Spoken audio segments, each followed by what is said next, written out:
Guess what? More private school stories. I'm not really sure what kind of field trips people went on when they attended public primary schools. I've heard a lot of like, oh, you're so lucky to be able to go to private school. I bet your field trips were so cool. Well, yes and no. In primary school, our field trips were either super religious or so fun you forget it's even a school trip. The earliest field trip I remember going on was in either the 2nd or 3rd grade, and to a 10-year-old, this was the most boring field trip ever. So my school and all the other private Catholic elementary schools in like a 25-mile radius gathered in this big ass cathedral in the city and had this big 3 to 4 hour long mass. I don't remember what it was for at all, but I do remember it was really freaking long and boring. We did end up getting colorful rosaries and McDonald's at the end of it each year we went, so I guess it wasn't all that bad. Fast forward a few years and I'm in the 7th grade. Our teachers decided to take us to an amusement park in a neighboring state, but apparently the teachers weren't allowed to just let us have fun. They had to make it educational somehow. So they gave us a stupid math and science packet about calculating the velocity of certain roller coasters and shit like that. But this is 7th grade, motherfuckers. You best know we asked the 3 smartest kids for the answers at the beginning of the trip so we could all have fun for the rest of it. We didn't even care if they were wrong. We got a 100% participation grade if we just finished them. I think the teachers knew we were cheating, but I don't think they cared. In 8th grade, my Latin class took a super tiny field trip to a museum so we could go look at some sculptures and whatnot. But remember, we're middle schoolers, and a lot of the sculptures from ancient Greece, ancient Rome are naked. So imagine how many eyes were on them. This field trip is also where I learned that the sculptures and or art of these men have like small areas because apparently it was seen as smart and proper or something. Like it was a sign that they paid attention to the arts and work and other important things. And if a man had like, a larger area, then it was seen as like dirty or dumb or barbaric or something, if I remember correctly. Everyone knows that graduating classes get to go on super fun trips because they're cool and old and they're leaving. So for my 8th grade class trip, we went to Quebec for 6 days in May. I know public school class numbers are huge, but I really liked my graduating class because in total there were maybe 40 of us. And I think that made it a little bit easier for the teachers as well. I definitely wasn't a popular kid, but I loved my friend group. But I digress. We arrived at the school at like 6 a.m. The homeroom teacher sent us an email the night before saying that if you were the teeny tiniest bit late, you were getting left behind, which was an empty threat because this one girl arrived like 10 minutes late and they made us wait for her. Weren't we supposed to leave like 5 minutes ago? We're waiting for someone, they're stuck in traffic. But didn't you say we were waiting? After a 6.5 hour drive, we made it to our hotel, but we weren't allowed to chill or anything. We just had to drop off all our stuff and immediately head back out. Then we boarded a ferry, but stupid little 14-year-old me had no concept of, wind, especially like on a boat in a body of water, moving. So the second I reached the top opening of the ferry, my hat flew right off. It was a cute little hat from Walmart. It was maybe like $5, but I loved it with like everything in me. My friend Beckett witnessed it and felt really bad. After the boat ride, we pretty much walked all day. And near the end of the day, a few of us were wandering around I'm not gonna pronounce this.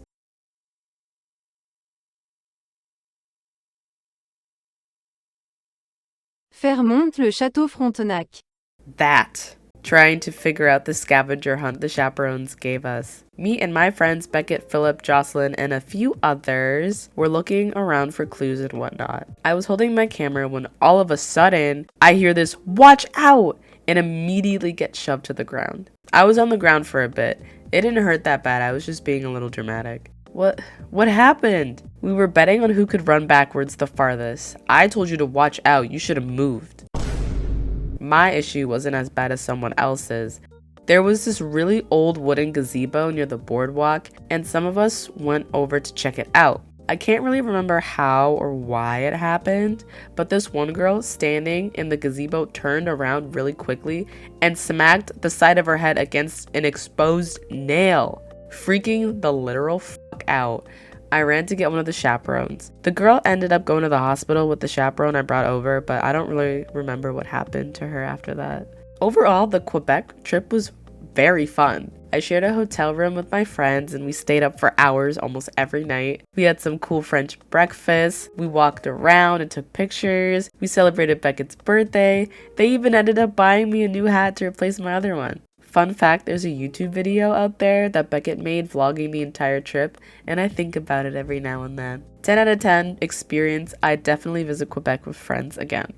In high school, we didn't really have any field trips until the senior year. We were supposed to go to New York for our junior year, but y'all know the rest. Our senior trip was to Disney World, yay! When I heard that our trip was to Disney World, I was literally so over the moon. It was in like mid-November because that's one of the times the parks weren't as busy. I think the only downsides to this trip were how early we got up, how late we went to bed, and how much walking there was. We had to be at the school at like 2 a.m. because our flight was around 5 a.m. or something like that. I thought it was really cool to be at school when barely anybody was there, even though I only had like 2 hours of sleep prior. Fast forwarding a little bit, because at this point we're just sitting at the dining hall, blah blah blah. We land in Florida and get put on another bus to get to the park. Guys, I don't think you understand how excited I was for this trip. I had never seen a palm tree in real life before. I got to touch a palm tree. Guys, I'm gonna touch the palm tree. There might be spiders on the trees, be careful. Liar. Anyways, they kicked us off the bus again and told us to go explore the parks, even though the majority of us were tired and groggy from the plane ride. But explore we did. I believe we went to Animal Kingdom first, and it became one of my faves. We went on the safari ride, and I saw a giraffe, holy shit. We stopped at a couple of food stands and places throughout the day, but once the sun started going down, we decided to change parks. Epcot! Finally got to see the prettiest girl in school. Unfortunately, I believe all the places representing the countries were closed, but it was kind of bustling with people because of the beer and wine festival, if I remember correctly. But we did wander around. We rode Soarin' Around the World in one of the Nemo rides, and before we knew it, the clock had struck midnight and we returned to our hotel. The teachers held on to our hotel room keys, so we had to go get them first. Like, I get it, but also I was so tired and didn't want to interact with anybody anymore. But once we got into our rooms, I literally clocked the fuck out. Alright, day 2. It's 7:30 a.m. and the teachers are knocking on our doors to wake us up. If y'all didn't know already, I have really flat feet, so walking constantly for more than like 3 or 4 hours was very straining. But my feet didn't really get to recover from all the walking the day before, so by the time I put my feet on the ground the next morning, I was still in pain. But anyways, me, Miranda, and Liv started off by going to Hollywood Studios to meet up with Claire and Hales. At this point, this was my favorite Disney park. We met up at Galaxy's Edge and I got a Star Wars themed soda. What the hell? Once we finished wandering around, we decided to move on to the one and only Magic Kingdom. We went during the 50th anniversary, so the castle looked really cool. We took some pictures in front of it too. This one's literally one of my favorites from the whole trip. Beans and I had to leave the group for a little bit because we were gonna go to the French restaurant in Epcot with Tori and the dude she was dating at the time. But we were so late, so we had to book it over there. Sorry, Beans, I feel like I would have gotten there faster. My feet weren't literally about to fall off. We made it though. I did get a little embarrassed because I don't know how to pronounce anything in French or any language in general, actually. So I just pointed to what I wanted, but our server was not having it. Here, I'll help you pronounce it. No, it's okay. I'm good. Let me help you here. No, really, I really don't want to. Here, let me know.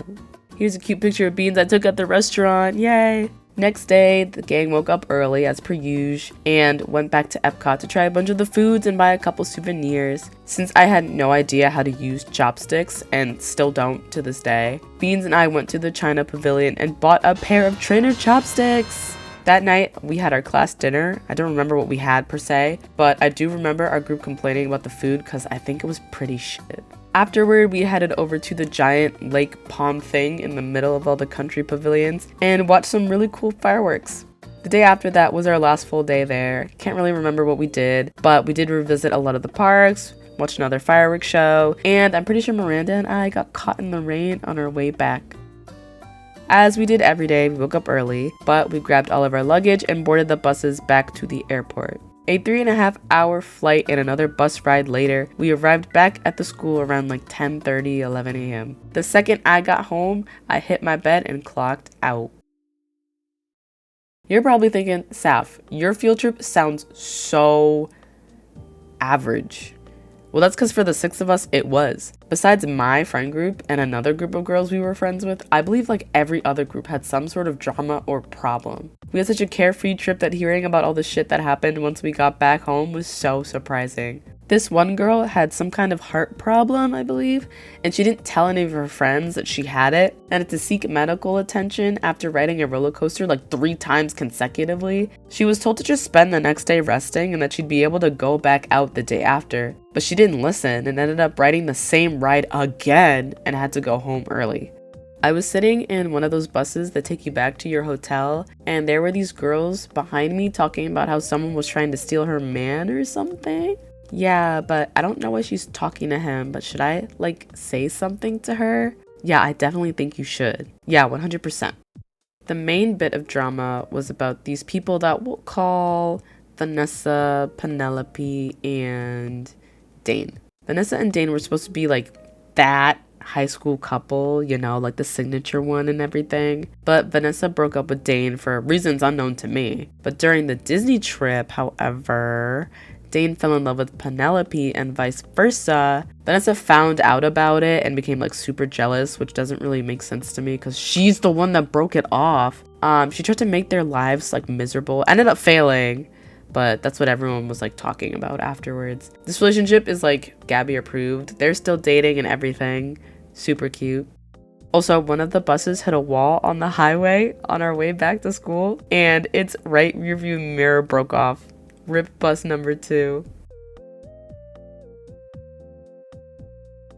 Guys, I have a lot of fun making videos about things that happened when I went to school because I'm assuming like the majority of you haven't attended a private school, or maybe I'm wrong, I don't know.